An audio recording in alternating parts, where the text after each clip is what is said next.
د زابل والي د شیخ متی بابا علي لیسې څخه لیدنه وکړه. د زابل ولایت مقام د رسنیو دفتر وایي چې نن د دې ولایت والي ملا شیر محمد شریف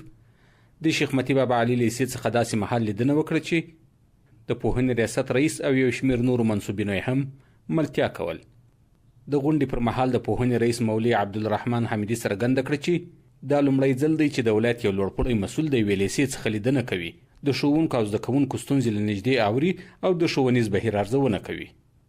د زابل والي محترم شریف د خپلو خبرو پر مهال وویل چې د زده کړو لپاره مناسب فرصتونه برابر شوي او ټول باید له دې فرصتونو څخه ګټه پورته کړي.